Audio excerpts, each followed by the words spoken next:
الحمد لله وكفى وسلام على عباده الذين اصطفى أرسله بالحق بشيرا ونذيرا وداعيا إلى الله بإذنه وسراجا منيرا. وقال الله تبارك وتعالى في الكلام المجيد والفرقان الحميد: أعوذ بالله من الشيطان الرجيم. بسم الله الرحمن الرحيم. وإن تعدوا نعمة الله لا تحصوها. وقال الله تبارك وتعالى في مقام آخر: ألست بربكم قالوا بلى. وقال النبي صلى الله عليه وسلم: لا يؤمن أحدكم حتى أكون أحب إليه من والده وولده والناس أجمعين، أو كما قال عليه السلام. صدق الله وصدق رسوله النبي الكريم، ونحن على ذلك لمن الشاهدين والشاكرين، والحمد لله رب العالمين. اللهم صل على محمد وعلى آل محمد كما صليت على إبراهيم وعلى آل إبراهيم إنك حميد مجيد. اللهم بارك على محمد وعلى آل محمد كما باركت على إبراهيم وعلى آل إبراهيم إنك حميد مجيد. محترم بزرگوں، دوستوں، بھائیوں، آپ حضرات کے سامنے کلام مقدس فرقان حمید سے چند آیات اور حدیث مبارکہ تلاوت کی. دعا ہے کہ رب العزت مجھے صحیح، حق اور سچ بیان کرنے کی توفیق عطا فرمائے.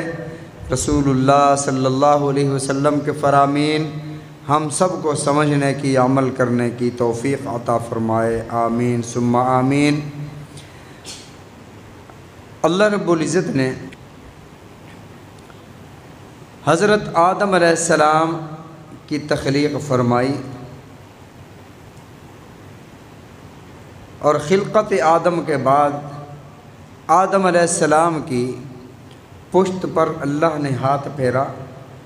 اللہ کا ہاتھ، اب اگر ہم کہیں کہ اللہ کا بھی ہاتھ ہے، قرآن پاک میں تو ہے ید اللہ فوق ایدیہم. حضرت عثمان غنی رضی اللہ تعالیٰ عنہ کی بیعت لی جا رہی تھی تو اللہ نے فرمایا ید اللہ فوق ایدیہم، اللہ کا ہاتھ ان کے ہاتھ کے اوپر. اور یوں بھی حدیث پاک میں آتا ہے کہ جب جہنمی جہنم میں چلے جائیں گے اور جنتی جنت میں چلے جائیں گے، جہنم بار بار اللہ کو کہے گی اللہ تیرا وعدہ تھا کہ تجھے بھروں گا، حل من مزید، مزید ہیں تو مجھے اور چاہیے. تو اللہ درختوں کو، اللہ رب العزت پتھروں کو ڈالیں گے، پھر بھی حل من مزید کی صدا بلند رہے گی. تو حدیث پاک میں ہے کہ اللہ اپنا قدم اوپر رکھیں گے، جہنم کہیں گی بس بس بس. اب یہ اللہ کا قدم کیسا، اللہ کے ہاتھ کیسے.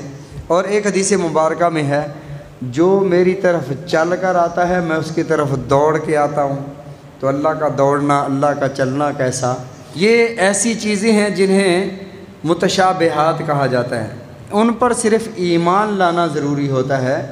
یہاں پر ہم کہیں گے، کیونکہ بعض حضرات اس کے قائل نہیں ہیں کہ جی اللہ جسم سے پاک ہیں، اللہ ہاتھوں سے پاک ہیں. اگر ہم کہیں کہ اللہ کے ہاتھ ہیں تو یہ تو محتاج ہونا لازم آتا ہے کہ انسان ہاتھوں کا محتاج ہوتا ہے. اللہ رب العزت کے اگر ہم ہاتھ ثابت کریں تو پھر اللہ تو ہاتھوں کے محتاج ہوں گے. اللہ تو ہر احتیاج، اللہ تو ہر ضرورت سے پاک ہیں. تو اللہ نے جو فرمایا کہ اللہ کے ہاتھ ہیں، اس کا کیا مطلب ہے؟ اس کا مطلب یہی ہے کما یلیق بشانہ، جیسا کہ اس کی شان کے لائق ہے. یہ متشابہات میں سے ہے، جس قدر جتنا ہمیں کہا گیا اس پر ایمان لانا چاہیے.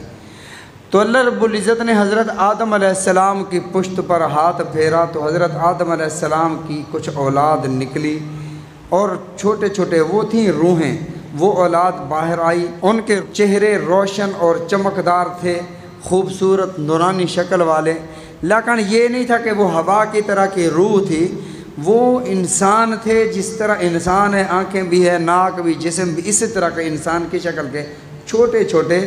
اور پھر اللہ نے ہاتھ پھیرا تو حضرت آدم علیہ السلام کی بائیں طرف سے پشت سے پھر کچھ اولاد نکلی، ان کے چہرے کالے سیاہ تھے اور وہ بدصورت لوگ تھے، وہ بھی انسانوں کی طرح تھے۔ تو حضرت آدم علیہ السلام نے اللہ کی بارگاہ میں اللہ سے عرض کیا کہ اللہ لولا سولت بہذا، اگر ان سب کو برابر فرما دیتا تو کتنا بہتر ہوتا ہے، کیونکہ ہر والد کی خواہش ہوتی ہے کہ میری ساری اولاد مقام و مرتبہ کے لحاظ سے بلند مقام پر، بلند مرتبے پر فائز ہو جائے، کامیاب ہو جائے۔ وہ صداقتوں کا خزینہ اپنی اولاد میں دیکھنا چاہتا ہے، اپنے اولاد کو کامیاب دیکھنا چاہتا ہے، اور والد یہ نہیں چاہتا کہ میری اولاد میں سے کوئی ایک میرا بیٹا یا بیٹی ناکام ہو جائے۔ تو حضرت آدم علیہ السلام نے اللہ کی بارگاہ میں عرض کی کہ اللہ ان سب کو اگر برابر بنا دیتا، سب کے چہرے چمکدار اور روشن ہوتے، تو اللہ رب العزت نے ارشاد فرمایا ان کو اس لیے ایسے پیدا کیا تاکہ میں پہچانا جاؤں، لوگ مجھے پہچانیں کہ رب اس کو کہتے ہیں، کہ میری تخلیق کا اعتراف کریں۔ پھر آگے اللہ رب العزت نے ارشاد فرمایا فریق فی الجنت و فریق فی السعیر، یہ جو روشن اور نورانی چہرے والے ہیں یہ جنتی ہیں، اہل جنت ہیں، اور یہ جو سیاہ چہرے والے ترحقہم ذلہ، جن کے چہرے کالے سیاہ ہیں، یہ دوزخی ہیں۔ تو اللہ رب العزت نے ساری ارواح کو جمع فرما کر وہاں پر ایک سوال فرمایا الست بربکم، کیا میں تمہارا رب نہیں ہوں؟ یہ نہیں فرمایا کیا میں تمہارا رب ہوں، یہ فرمایا کیا میں تمہارا رب نہیں ہوں۔ اب اللہ رب العزت کی نعمتیں بے شمار ہیں، اللہ کی نعمتیں اتنی ہیں، یہ میں اگر آپ سے سوال کروں کہ کیا بارش کے قطروں کو گنا جا سکتا ہے، جواب آئے گا نہیں۔ ریت کے ذرات کو گنا جا سکتا ہے؟ نہیں۔ آسمان کے تاروں کو گنا جا سکتا ہے؟ نہیں۔ درختوں کے پتوں کو گنا جا سکتا ہے؟ نہیں۔ لیکن میں یہ کہتا ہوں کہ یہ ممکن ہے کہ ان کو گنا جا سکتا ہے، لیکن اللہ فرماتے ہیں وَإِن تَعُدُّوا نِعْمَةَ اللَّهِ لَا تُحْصُوهَا، سارے جن و انس مل کر اگر میری نعمتوں کو شمار کرنا چاہو، گننا چاہو تو گن نہیں سکتے۔ اللہ کی نعمتیں تو اس قدر ہیں، اللہ کی نعمتیں انسان اپنے جسم میں دیکھے۔ اللہ فرماتے ہیں اگر تم میرا جہان، تمہیں ہمت نہیں ہے، تمہارے پاس وقت نہیں ہے میرے جہان کو دیکھنے کی، آسمانوں کی طرف تمہیں چاہیے تھا کہ تم دیکھتے، آسمان کو دیکھتے، کہ تم نگاہ آسمان کی طرف اٹھاؤ، فرجع البصر هل ترى من فطور، کیا تمہیں اس آسمان میں کوئی پھٹن نظر آتی ہے؟ ثم ارجع البصر کرتين ينقلب، پھر دوبارہ نگاہ اٹھا کر دیکھو، تمہاری نگاہیں ناکام ہو کر واپس لوٹیں گی، تمہیں اللہ کے آسمان میں کوئی تفاوت نظر نہیں آئے گا، کوئی اونچ نیچ نظر نہیں آئے گی۔ فرمایا بغیر عمد ترونها، بغیر ستونوں کے آسمان کو میں نے اوپر کھڑا کر دیا۔ تم میں سے کوئی ایسا انجینئر ہے جو بغیر ستونوں کے، بغیر سہارے کے کسی چھت کو کھڑا کر دے؟ فرمایا تمہیں آسمان نظر نہیں آتا، پھر آؤ اپنے جسم میں دیکھ لو، پورے جہان کی صورت اللہ نے تمہارے جسم میں رکھ دی ہے۔ جہان کے اندر پہاڑ ہیں، کوئی چھوٹے پہاڑ ہیں، کوئی بڑے پہاڑ ہیں، تو اللہ رب العزت نے انسان کے جسم میں ہڈیاں رکھ دیں، کوئی چھوٹی ہڈیاں ہیں، کوئی بڑی ہڈیاں ہیں۔ پھر اللہ رب العزت نے درخت بنا دیے، کوئی درخت اور گھاس ایسے ہیں، کوئی جھاڑیاں ایسی ہیں جو ہمہ وقت بڑھتی رہتی ہیں۔ اللہ نے انسانوں میں بال رکھ دیے، کچھ بال ہمیشہ بڑھتے رہتے ہیں، جیسے کوئی جھاڑیاں ایک حد تک بڑھتی ہیں رک جاتی ہیں، ایسے انسان کے اندر کچھ بال ایسے ہیں جو ایک حد تک بڑھے ہیں رک گئے ہیں، آنکھوں کی پلکیں بڑھتی نہیں ہیں، جسم پر جو بازوؤں پر بال ہیں یہ بڑھتے نہیں ہیں، یہ ایک حد تک آئے ہیں رک گئے ہیں۔ یہ اللہ رب العزت نے ان گھاس اور درختوں کی مثال انسان کے اندر رکھ دی۔ پھر اللہ رب العزت نے پانی مختلف قسم کے پیدا فرمائے، گدلا اور کھارا پانی، میٹھا اور شفاف پانی، اور ایک ہی سمندر میں دونوں کو جمع فرما دیا۔ فرمایا مرج البحرین یلتقیان، مختلف پانیوں کو ایک سمندر میں رکھا، دونوں آپس میں ملتے نہیں ہیں۔ اللہ نے فرمایا تمہیں پتہ ہے یہ ملتے کیوں نہیں ہیں؟ بینہما برزخ لا یبغیان، ان کے درمیان ایک آڑ ہے، ایک پردہ اللہ نے رکھ دیا ہے۔ تو انسان کے جسم میں بھی وہ مختلف قسم کے پانی رکھ دیے، ایک ہی سر کے اندر انسان کی آنکھ میں بھی پانی ہے، جب آنسو نکلتا ہے اور ہونٹوں تک پہنچتا ہے تو محسوس ہوتا ہے کہ یہ اس کا ذائقہ نمکین اور کھارا ہے، اور منہ کے اندر اللہ نے ایک لعاب دہن رکھ دیا، یہ میٹھا ہے۔ اگر لعاب دہن کھارا اور نمکین ہو جائے، ہر وقت انسان کے منہ کا ذائقہ کڑوا اور خراب ہو جائے، تو اللہ رب العزت نے دو پانی ایک سر میں رکھ دیے، بینہما برزخ لا یبغیان، ان میں اللہ نے آڑ رکھ دی ہے، یہ دونوں آپس میں ملتے نہیں ہیں۔ بے شک سر کو کسی زاویے سے گھماؤ، الٹا بھی کر دو تو سر کا اوپر والا پانی نیچے والے کے ساتھ لعاب دہن کے ساتھ ملتا نہیں ہے۔ تو فرمایا تمہیں اگر اللہ کے جہان کو دیکھنا ہے، تمہارے پاس وقت نہیں ہے، تو ساری کی ساری کائنات اللہ نے تمہارے جسم میں رکھ دی ہے، اپنے جسم میں غور کر لیا کرو۔ وفی انفسکم افلا تبصرون، کیا تم میں سے ہے کوئی ایسا جو اپنے جسم میں غور کر کے اللہ کی قدرت کو سمجھ لے؟ انسان کے جسم میں اللہ نے نعمتیں کیا رکھی ہیں؟ صرف ایک نعمت کا تذکرہ کرتا ہوں، باقی جتنی بھی نعمتیں ہیں جسم میں، ایک اللہ نے آنکھ عطا فرمائی، ایسی آنکھ عطا نہیں فرما دی، یہ لو بھی یہ آنکھ ہے، اس کی نگاہ کی آپ نے خود حفاظت کرنی ہے، آنکھ کی خود حفاظت کرنی ہے۔ اگر ایسا ہوتا تو اللہ یہ پلکیں نہ دیتا، یہ پلکیں انسان کی حفاظت کے لیے اللہ نے ایک باڈی گارڈ دیے ہیں، یہ پہرے دار ہیں، جب بھی کوئی چیز انسان کی آنکھ سے ٹکراتی ہے، یہ باڈی گارڈ، یہ چوکیدار فوراً سامنے آ کر آنکھ کا دفاع کرتے ہیں، آنکھ کو بچاتے ہیں۔ اب دیکھیں گرد و غبار اڑ رہی ہے، ہر وقت گرد و غبار، ہلکی ہلکی مٹی اڑ رہی ہے، آپ ایک کمرے کو بند کر دیں، اس کمرے میں ایک مٹی کی تہ سی جم جائے گی۔ انسان جب چلتا ہے، چلتے ہوئے اس کی آنکھ میں وہ گرد و غبار پڑتی ہے، اور اگر یہ پلکیں نہ ہوتی، بار بار آنکھ کو دھونا پڑتا، تو پانی لگنے سے یہ آنکھ خراب ہو جاتی۔ پانی بار بار اگر ہمارے جسم کو لگے، جیسے ہاتھوں کو کپڑے دھو رہے ہوں، تو ہاتھ کی کیفیت کیا ہوتی ہے؟ اب یہ پانی بار بار اگر آنکھ کے اندر لگتا تو آنکھ خراب ہو جاتی۔ تو اللہ رب العزت نے یہ وائپر لگا دیے، اور جب بھی کوئی مٹی ہماری آنکھ میں آ جاتی ہے، وائپر کے ذریعے سے ہم پلک جھپکتے ہیں تو وہ مٹی نیچے چلی جاتی ہے، رات کو سوتے ہیں تو وہ جمع ہو کر آنکھ کے کونے میں جمع ہو جاتی ہے، صبح اٹھ کر ہم اس مٹی کو نکال لیتے ہیں۔ اللہ نے اس نعمت کا کس قدر انتظام اور حفاظت کا انتظام فرمایا۔ پھر اللہ رب العزت نے ایک انسان کو 60 سال کی زندگی عطا فرمائی، 70 سال کی زندگی عطا فرمائی۔ ان 70 سالوں میں جتنا اس نے پانی پینا تھا، اللہ نے یہ نہیں فرمایا کہ بھی جتنا آپ نے پانی پینا ہے اپنے حصے کا پانی لے لو اور اپنی حفاظت اس پانی کی خود ہی کرو۔ تو اتنے بڑے ٹینکر انسان کہاں سے لاتا کہ 70 سال جس نے پانی پینا ہے یہ کہاں پہ رکھتا؟ تو اللہ رب العزت نے آسمانوں سے پانی نازل فرمایا، پہاڑوں پر جمع دیا، اور پہاڑوں پر جمع دینے کے بعد بقدر ضرورت انسان کو عطا فرمایا۔ زمین کی رگوں میں پانی بھیج دیا، جب تمہارا جی چاہے زمین کو کھود کر زمین میں اپنا انتظام کر کے زمین سے پانی نکال سکتے ہو۔ اور اللہ رب العزت نے ارشاد فرمایا اَأَنْتُمْ أَنزَلْتُمُوهُ مِنَ الْمُزْنِ أَمْ نَحْنُ الْمُنزِلُونَ، تو تم پانی آسمانوں سے نازل کرتے ہو یا ہم نازل کرتے ہیں؟ لَوْ نَشَاءُ جَعَلْنَاهُ أُجَاجًا فَلَوْلَا تَشْكُرُونَ، اگر اللہ تمہارے اس پانی کو کھارا کر دیں تو اللہ کا کیا بگاڑ لوگے، شکر کیوں نہیں کرتے ہو؟ ان تعدوا نعمت اللہ، میں نے عرض کیا تھا درختوں کے پتے گنے جا سکتے ہیں، ریت کے ذرات گنے جا سکتے ہیں، آسمان کے تارے گنے جا سکتے ہیں، لیکن اللہ فرماتے ہیں ان تعدوا نعمت اللہ لا تحصوها، اللہ کی نعمتوں کو تم شمار نہیں کر سکتے۔ جب اللہ کی اتنی بڑی نعمتیں تھیں، خاص طور پر یہاں پر اللہ رب العزت نے 2 نعمتوں کا ذکر فرمایا۔ جب اللہ رب العزت نے آدم علیہ السلام کی اس اولاد سے سوال فرمایا الست بربکم، سب سے پہلے اللہ نے اپنا دیدار کرایا۔ اللہ رب العزت نے اس اولاد کو اپنا دیدار کرایا، اور اگلا سوال ارشاد فرمایا الست بربکم، کیا میں تمہارا رب نہیں ہوں؟ یہاں پر 2 نعمتوں کا ذکر، ایک اللہ نے دل کی نعمت عطا فرمائی۔ دل کی غذا کیا ہے؟ دل کی غذا محبت ہے، دل کی غذا محبت ہے، اور یہ اللہ رب العزت نے اپنا دیدار کرا کے انسان کے دل میں اپنی محبت رکھ دی، اور پھر ساتھ سوال کیا الست بربکم، کیا میں تمہارا رب نہیں ہوں؟